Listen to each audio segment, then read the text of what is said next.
जादू स्ट्रॉबेरी की खेती। एक बिंदुपुर नामक गांव था। उस गांव में रमेश अपनी पत्नी उर्मिला के साथ रहता था। रमेश के पास एक पुश्तैनी छोटा सा खेत था जो उसके पूर्वज उसके लिए छोड़ के गए थे। रमेश उस खेत पर बहुत मेहनत करता और अपने खाने और जीने के लिए कुछ पैसे तो निकाल ही लेता था। रमेश की जिंदगी एक आम जिंदगी की तरह बीत रही थी, लेकिन कुछ समय बाद उनके पूरे गांव में बारिश नहीं होती है, जिसकी वजह से उनके गांव में सूखा पड़ जाता है।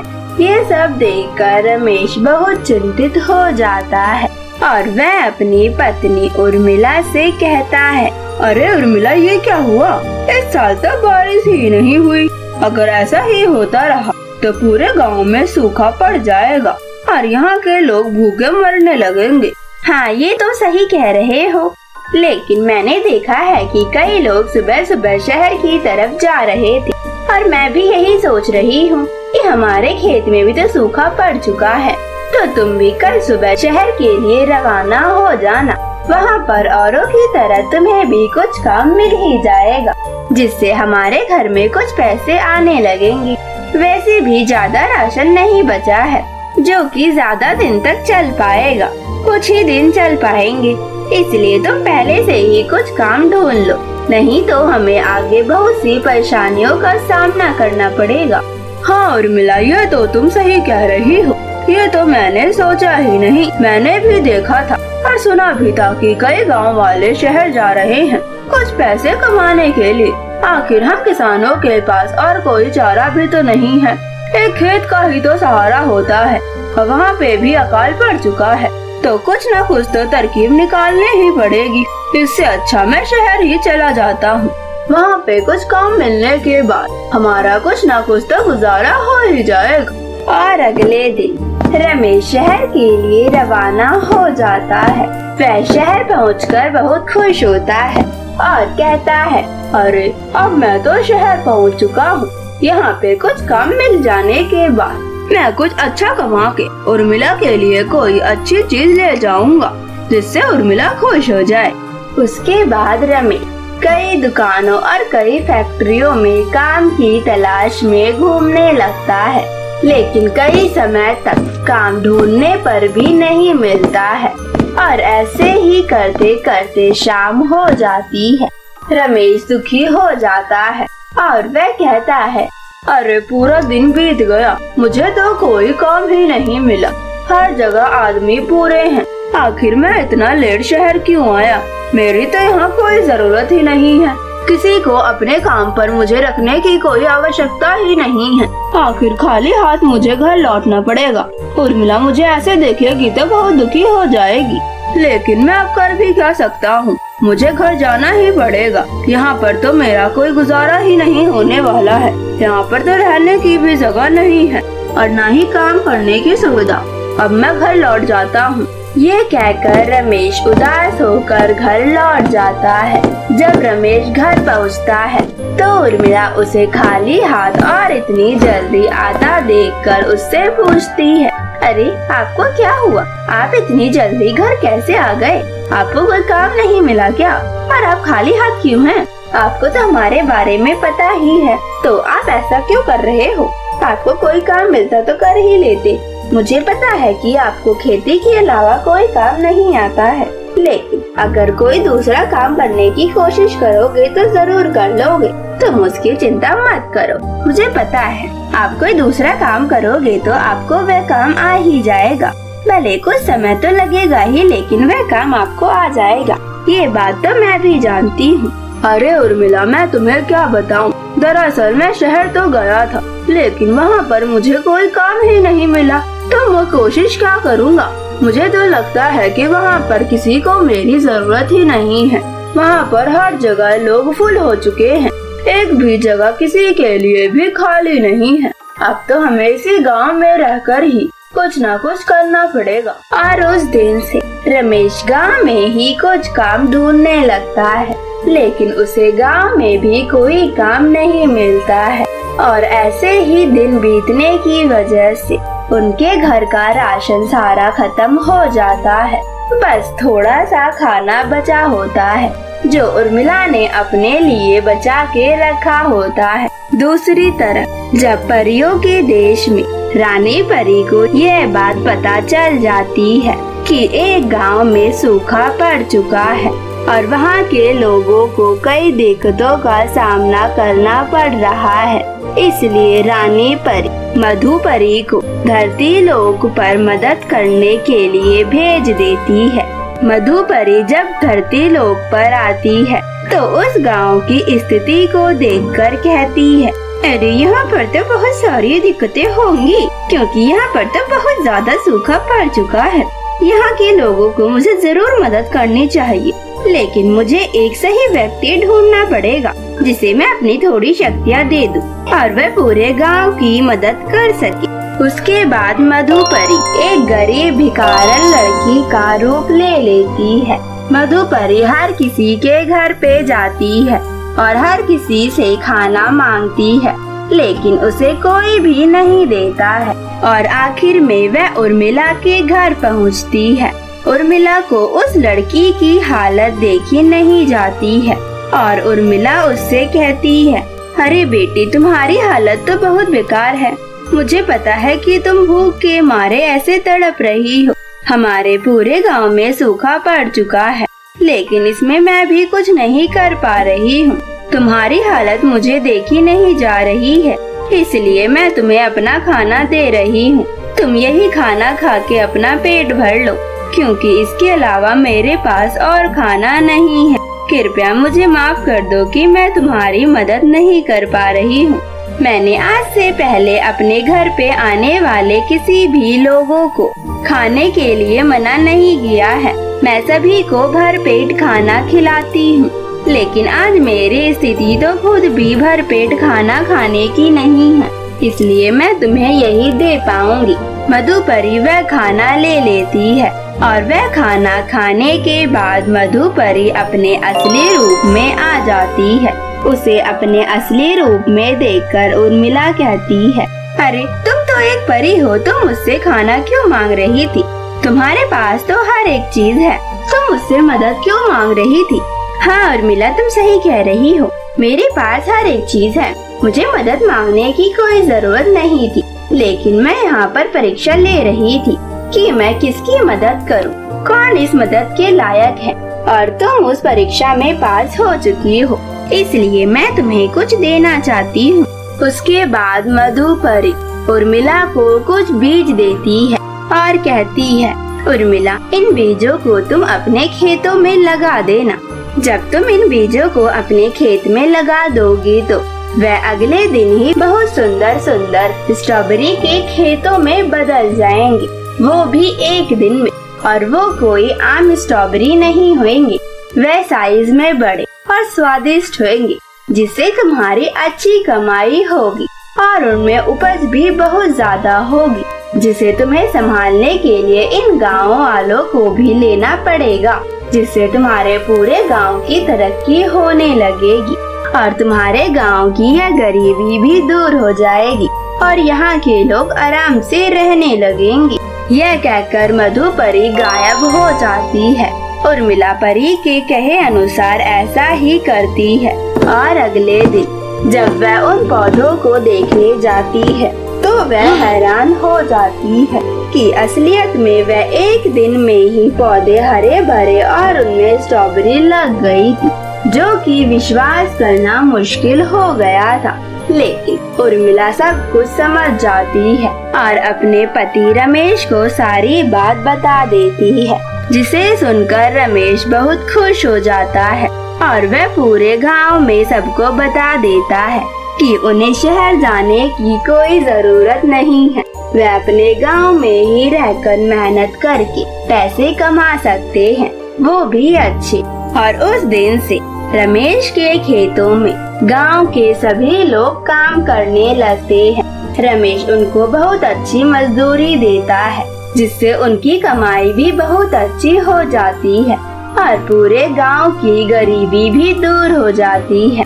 सभी लोग बहुत अच्छी जिंदगी जीने लगे थे। यहाँ तक कि अब रमेश और उर्मिला भी एक बहुत अच्छी जिंदगी जीने लगे। उनको अब किसी भी चीज की कमी नहीं थी। वे किसी भी भूखे या भिखारी को भर पेट खाना खिलाते और उनकी मदद करते। जादुई आइसक्रीम का पेड़। सीतापुर गांव में कमला अपनी बेटी चुन्नी के साथ रहती थी। कमला की पति की मृत्यु बहुत दिनों पहले ही हो चुकी थी। कमला का पति आइसक्रीम बेचा करता था, इसलिए उसके मरने के बाद कमला ही वह काम करती थी। कमला भी दिन भर गांव-गांव में जाकर आइसक्रीम बेचा करती थी। कमला की इससे कुछ कमाई हो जाया करती थी, जिससे वह अपनी बेटी और अपना पेट आराम से भर सके। लेकिन सर्दियों के मौसम में कमला की कमाई नहीं होती थी और उसे भूखा ही सोना पड़ता था, जिसकी वजह से चुन्नी बहुत गुस्सा करती थी और अपनी माँ को बुरा भला भी कहती थी। ऐसे ही दिन बीत रहे थे। गर्मियों का मौसम था। कमला आइसक्रीम की रेडी लेकर जा रही थी कि तभी चुन्नी कहती है, अरे माँ, आप आइसक्रीम की रेडी लेकर जा रही हो, क्यों ना आज मैं भी आपके साथ चलूं? आज मेरा स्कूल जाने का मन नहीं है, इसलिए आज मैं आपके साथ ही चलूंगी। ठीक है बेटी, चल मेरे साथ तू आज। वैसे भी अगर तेरे जाने का मन नहीं है तो तू मत जा। एक दिन छुट्टी कर लेगी तो क्या हो जाएगा? मेरी एक ही तो बेटी है। मैं अगर उसकी बात नहीं मानूंगी तो मैं किसकी बात मानूंगी? उसके बाद चुन्नी अपनी माँ के साथ गांव-गांव जाकर कड़ी धूप में आइसक्रीम बेचती है कि तभी चुन्नी अपनी माँ से कहती है, अरे माँ, इतनी तेज धूप हो रही है, आप इतनी कड़ी धूप में ये सारा काम क्यों करती हो? आपको तो शाम के समय आना चाहिए ताकि आप आराम से काम कर सको और आपको इस धूप में भी भाग दौड़ करने की कोई जरूरत ना पड़े। अरे बेटी, अगर मैं अभी से सामान नहीं बेचूं तो शाम तक तो आइसक्रीम खत्म ही नहीं होगी और अच्छी कमाई भी नहीं हो पाएगी, इसलिए मैं सुबह से ही लग जाती हूँ। और वैसे भी दोपहर के समय स्कूल के बच्चों की छुट्टी हो जाती है तो उसमें कुछ अच्छी कमाई भी हो जाती है। चल अब तुम मेरे साथ स्कूल पे चल, वहाँ पर मैं अपनी रेडी लगा लूंगी, फिर वहाँ पर तो कुछ कमाई हो ही जाएगी। और उसके बाद कमला अपनी बेटी के साथ स्कूल के बाहर अपनी रेडी लगा लेती है, जिसकी थोड़ी देर बाद सभी बच्चों की छुट्टी हो जाती है और बहुत सारे बच्चे कमला की रेडी से आइसक्रीम लेने लगते हैं। तभी उनमें से एक लड़की चुन्नी से कहती है, अरे चुन्नी, तुम तो हमारे साथ स्कूल में पढ़ती हो, लेकिन तुम यहाँ पे क्या कर रही हो? कहीं ये आइसक्रीम की रेडी तुम्हारी तो नहीं? हाँ, ये आइसक्रीम की रेडी हमारी ही है। अच्छा, फिर ये तो तुम्हारी माँ होगी जो कि आइसक्रीम की रेडी लगा रही है। क्या तुम इतने गरीब हो कि तुम्हें आइसक्रीम बेचनी पड़ती है? मुझे तो बहुत बुरा लग रहा है तुम्हें ऐसी हालत में देख। भला ऐसा भी कोई करता है क्या जो इतनी कड़ी धूप में अपनी बेटी को आइसक्रीम बेचने के लिए ले आया? अच्छा, मैं अब चलती हूँ। चुन्नी को उसकी बात सुनकर बहुत बुरा लगता है और वह उदास हो जाती है। कुछ देर बाद कमला की सारी आइसक्रीम बिक जाती है और वह अपनी रेडी लेकर घर आने लगती है। जब वे घर पहुंच जाते हैं तो कमला अपनी बेटी को उदास देखकर पूछती है, अरे बेटी, तुम्हें क्या हुआ? तुम इतनी उदास क्यों हो? तुम्हें तो किसी ने कुछ कहा भी नहीं, फिर इतनी उदास क्यों हो? क्या तुम्हें भी आइसक्रीम खानी थी क्या? तुम मुझे बता देती, मैं तुम्हें दे देती। नहीं माँ, मुझे आइसक्रीम नहीं खानी थी। माँ, मैं चाहती हूँ कि आज से आप आइसक्रीम मत बेचो, आप दूसरा कोई काम कर लो, लेकिन आप आइसक्रीम मत बेचो।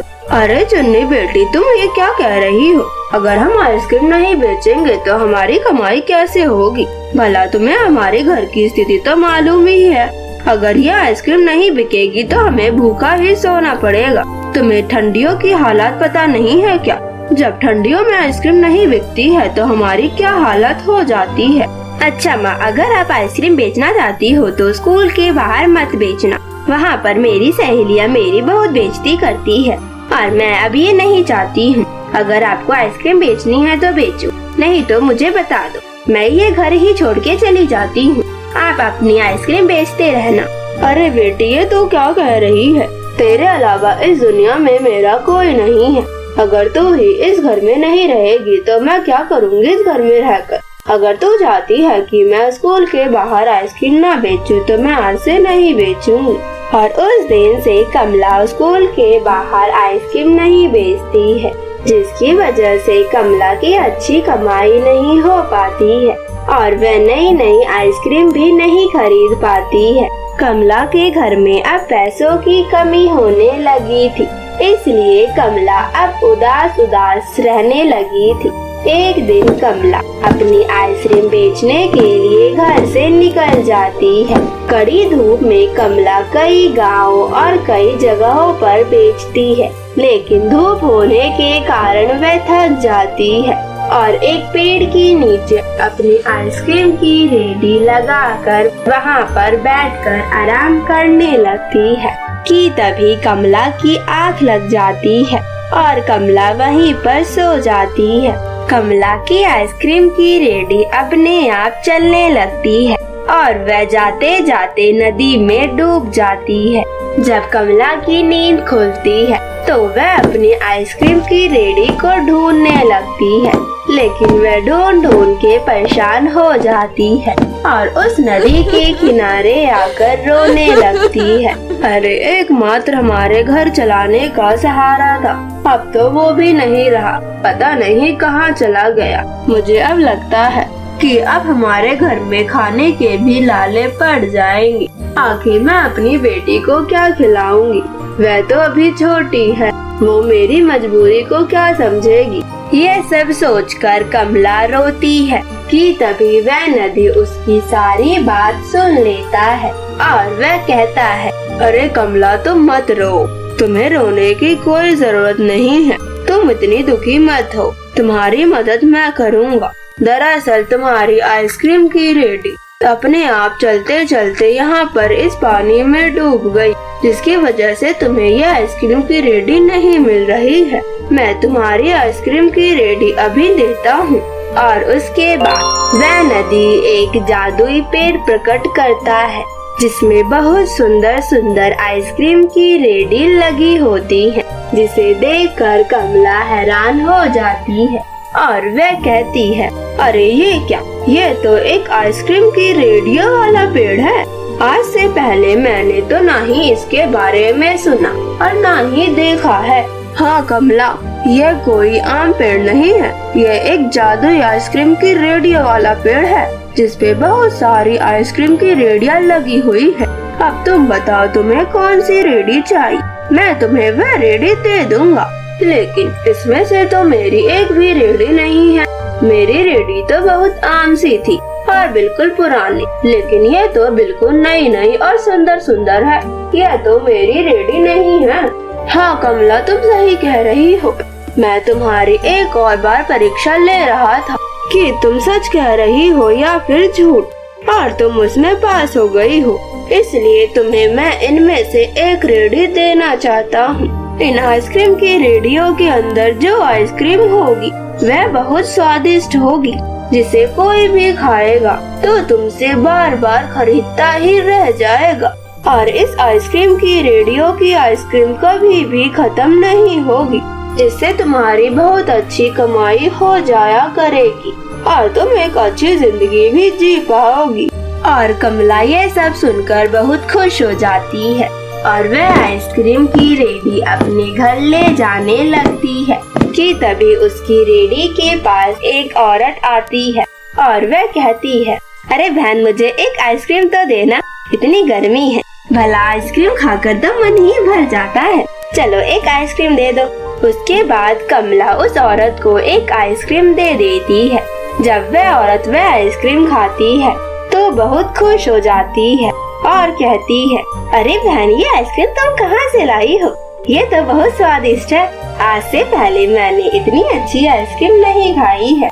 अब मुझे 4-5 आइसक्रीम और दे दो, मैं अपने घर पर भी ले जाऊंगी। नहीं नहीं, तुम ऐसा मत करो, मुझे 50 और 60 आइसक्रीम दे दो, मैं अपने रिश्तेदारों में भी बांट दूंगी। भला इतनी स्वादिष्ट आइसक्रीम है, एक से तो किसी का मन ही नहीं भरेगा।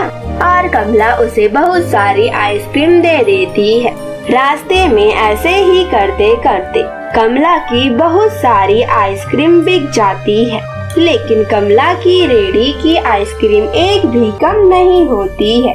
कमला उन आइसक्रीम को देखकर समझ जाती है कि यह उसी नदी का जादू है। उसके बाद कमला खुशी खुशी घर आ जाती है। कमला को इतना खुश देखकर चुन्नी अपनी माँ से पूछती है, अरे माँ, आज आपके हाथ कौन सी चीज लग गई है जो आप इतनी खुश हो रही हो, जरा मुझे तो बताओ। उसके बाद कमला अपनी बेटी चुन्नी को सारी बात बता देती है, जिसे सुनकर चुन्नी बहुत खुश हो जाती है। और उस दिन से कमला की उस रेडी की मदद से बहुत अच्छी कमाई हो जाया करती थी। और कुछ दिनों बाद ही कमला ने अपनी एक अच्छी और बड़ी सी दुकान खोल ली थी, जिससे कमला की और भी अच्छी कमाई होने लगी थी। कमला अपनी बेटी के साथ एक अच्छी जिंदगी जीने लगी थी। उनके पास अब किसी भी चीज की कमी नहीं थी।